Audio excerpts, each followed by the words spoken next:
I want you to take a look at an album with the Motown sound. The name of the album is Darling Baby. And a couple of gentlemen, Holland and Dozier, produced this session for the group you are going to see and hear next. I am referring to the Elgins, and let's welcome them on Swingin' Time. The Elgins, everyone. So yeah, it turns out I was wrong. When I first looked at the track listing for Darling Baby and saw the song Heaven Must Have Sent You, the first thing I thought was, wait, wasn't that a Marvin Gaye and Tammy Terrell tune? And as you've probably already figured out, the song I was thinking of is Your Precious Love. Turns out I don't know any music by the Elgins after all. So that's where my research started. Here are the 5 things for the Elgins. Quick disclaimer before I get started. There's almost nothing written about the Elgins. Most of what I was able to find out came from Marv Goldberg's R&B notebooks and is based on his discussions with Norman McLean and Johnny Dawson. In the early 50s in Detroit's North End, there were a couple of kids singing in local groups, Norman McLean and George Claybrooks. 2 of them started hanging out with Curtis Bowder, who worked in the Chrysler tank plant. Dude built tanks for a living. Curtis introduced them to a couple of his co-workers, Johnny Dawson and Thaddeus Pork Chops William. Great name! And the 5 of them started singing together, eventually forming the band The Five Sensations. But by the end of 1953, they'd replaced Pork Chops with Cleotha Duke Miller. Apparently, Pork Chops had problems perfecting his pitch.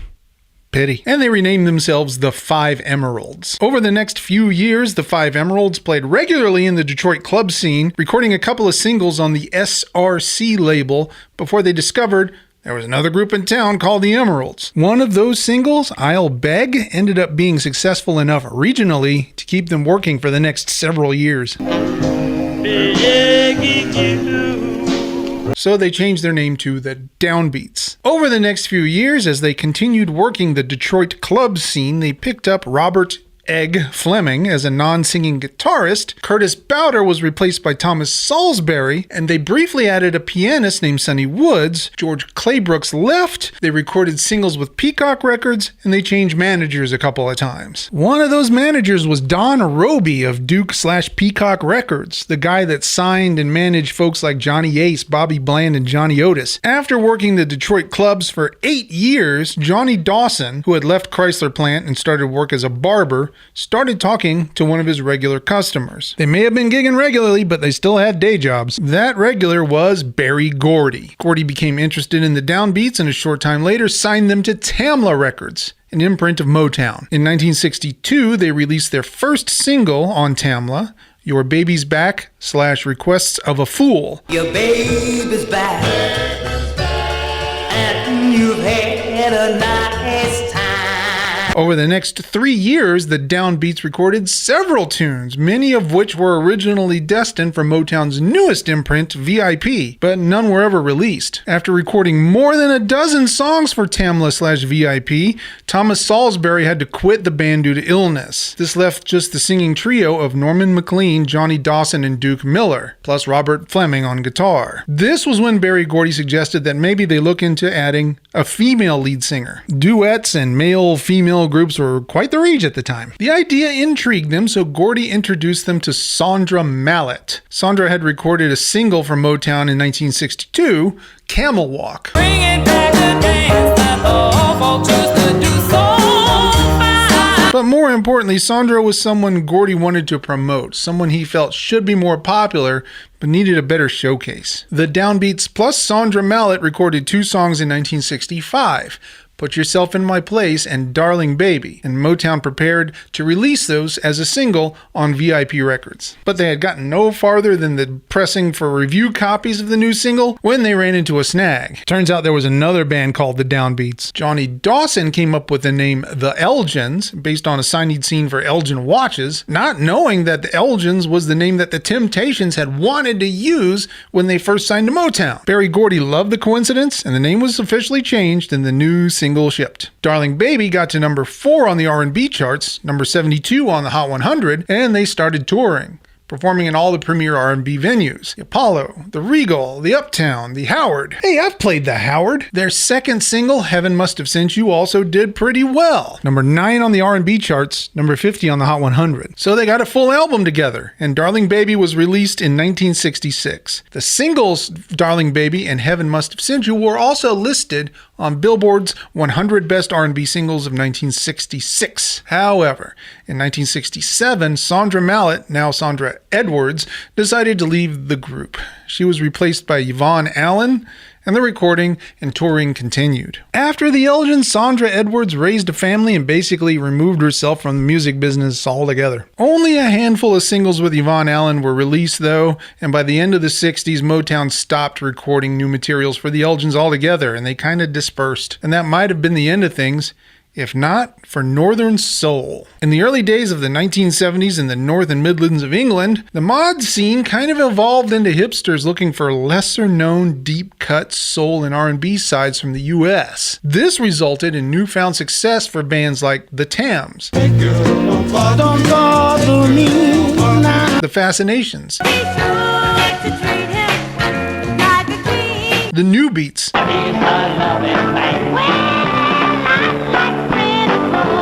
and the Elgins. Motown re-released Heaven Must Have Sent You in the spring of 1971, and it went to number 3 on the UK charts. The Elgins, with Yvonne Allen, toured the UK twice, but Northern Soul was not enough to sustain them long term, and the Elgins disbanded. In 1987, a UK disc jockey named Ian Levine got the chance to work with Motown singer Kim Weston when the singer visited his record shop, Nightmare Records. This led Levine to start his own label, Motor City Records, for the purposes of releasing new works by classic Motown artists. Marvelettes, Mary Wells, the Velvelettes, the Monitors, the Contours, Marv Johnson, Francis Nero, and he contacted the Elgins about the possibility of recording new songs for his label. Since Duke Miller had passed away in 1985, he was replaced by Jimmy Charles, and the new lineup of the Elgins recorded 2 albums over the next 2 years. Take the Train Or the Union Pacific is really terrific. and Sensational. It's sensational.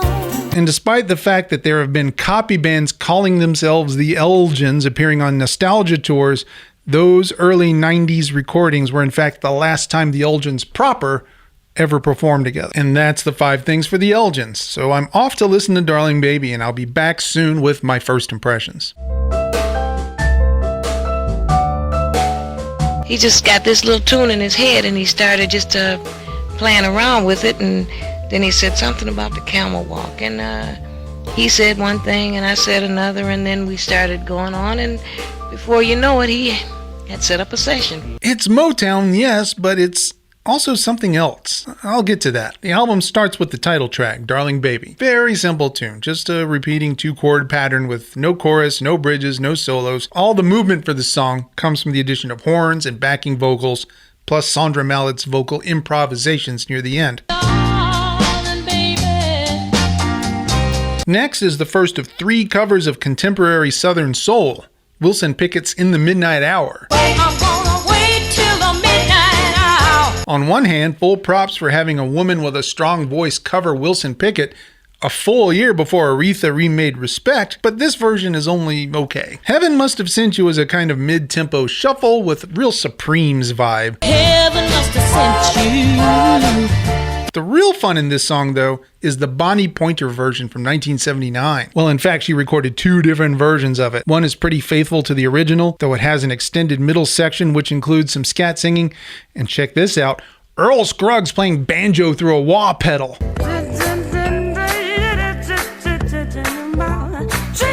There's also a disco version, a 3-minute singles edit, and a 7-minute dance edit.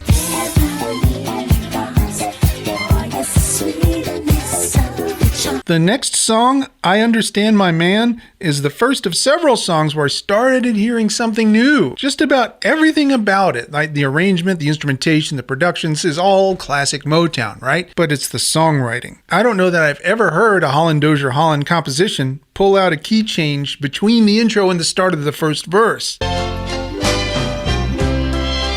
As I stand among my friends things I see. Very interesting. How about some blue-eyed soul from New Jersey? The Elgins recorded a version of the Young Rascals' Good Lovin'. It's fairly faithful, if a bit, I don't know, boxy. I was feeling so sad. The Latin-inspired drum intro is pretty cool, though. It's Gonna Be Hard Times is a song that Sandra Mallett recorded before joining the Downbeats and becoming the Elgins. It was the B-side of Camel Walk, so backing vocals from the Vandellas. I love you so much, so much. This one stands out for me for the very pronounced use of the dominant 7 in the melody. In just about every bar, there's a dissonance between the lead line and the root note of the chord. In the hands of someone like Etta James or Laverne Baker or Blues Belter, this would have felt more natural, I think. For the Elgins, it feels kind of forced. But Put Yourself in My Place is absolutely fascinating. I have never heard chord changes like this come from Motown. The whole song is an exercise in triad reharmonization. If you're a theory geek like me, the first thing you're going to do on hearing this song is chart it so you can understand what the heck is going on. For anyone else, I think the effect is just that it sounds ethereal or maybe just odd. I think it's fascinating. Put yourself in my place.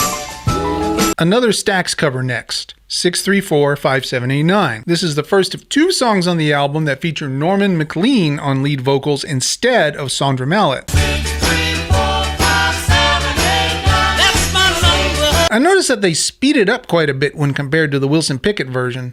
Otherwise, McLean does a respectable job. No Time for Tears is a slow 1-4-5 with, I think, the strongest performance by McLean, Dawson, and Miller as backup singers.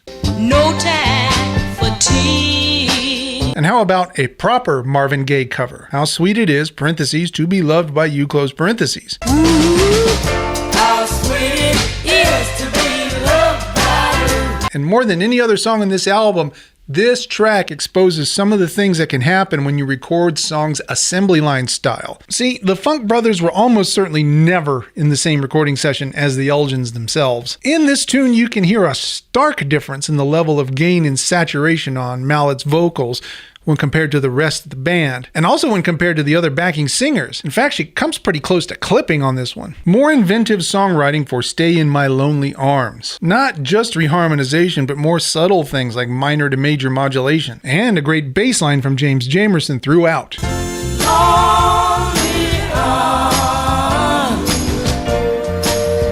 Again, fascinating. And one final piece of Southern soul to close the album, When a Man Loves a Woman, again led by Norman McLean. When a man loves a woman. The organ sounds nice and the arrangement is nice, but it doesn't have the same, gravitas as Percy Sledge's version. Overall, it's classic Motown. It sounds like Motown. There's nothing in the world wrong with it. If you want to ensure that everyone at your party has a good time with the music, you really can't go wrong with classic Motown. Having said that, though, the thing that fascinates me the most about what I'm hearing on Darling Baby by the Elgins is some depth in the songwriting that I'm not used to hearing from Holland Dozier Holland. And it has me intrigued. Anyway, those are my first impressions. Back soon with final thoughts. The Elgins, they was the downbeat then, wasn't they? Mm-hmm. Yeah, and he saw that sign and he changed it to the Elgins, and it's been history ever since. I think those Northerners might have been onto something back in the early 70s. Let me explain what I mean. The team of Holland Dozier Holland, they had a stable of top-tier musicians that they were explicitly writing for, right? But Motown also had a bunch of artists on their B team. So while they might have written tunes specifically with Marvin or Diana or the Temptations in mind, part of their job was also to keep a backlog of available tunes ready for other artists. So it struck me. Part of the job of the executives at Motown was to match songs with artists. And because this is their business and they're looking to make money, they match the foreshore hits with the foreshore big names. But what happens to those more experimental pieces? What happens to those Holland Dozier Holland or Berry Gordy originals, or others composed by other staff songwriters like Marvin Gaye or Stevie Wonder that are perhaps a bit more challenging? Well, those are either shelved or they go to the second string in the hopes of a surprise hit. So thanks to the next level harmonic experimentation I'm hearing on songs like I Understand My Man, Stay in My Lonely Arms, and especially Put Yourself in My Place, what I find myself pondering is, How much really amazing music is there in the Motown deep cuts? Not just the Elgins, but also other lesser-known ones like the Originals, Jimmy Ruffin, Junior Walker and the All-Stars, Barbara McNair, Brenda Holloway, Chris Clark. Their roster was deep, so I think that might be a longer-term project for me. Plunging the depths of Motown to find the hidden gems that were too experimental to give to the Four Tops or Martha and the Vandellas or the Miracles. But wait, there's more. Exactly, because if this phenomenon exists at Motown, then why wouldn't it also exist at the other labels that use the Hit Factory model, like Stax or Atlantic? How much good stuff is waiting for me in the discography of Frida Payne, Inez and Charlie Fox, Jimmy McCracklin, Mel and Tim? Like I said, there's not a thing wrong with the music on Darling Baby by the Elgins. And frankly, it's kind of sad that it's out of print and near impossible to find. Had to buy a used CD to listen this week. If Motown is your thing, and why wouldn't it be, the Elgins will do nicely. But man, am I intrigued by what some of this record implies. So that just leaves my 5-word overview of Darling Baby by the Elgins. Decent performances of interesting songs. Now let's see what I'll be listening to next week. Quick bit of late breaking news. I just found out that all this time I've been mispronouncing the lead singer's name for the Elgins. It's not Sandra Mallett, it's Sandra Millette. My sincerest apology. And this time the year is 1982.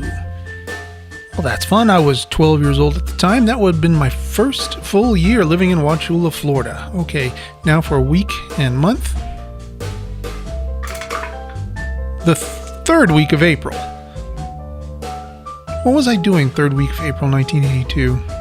Yeah, I was in school.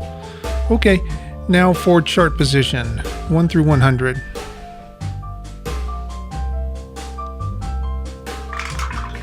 Number 93.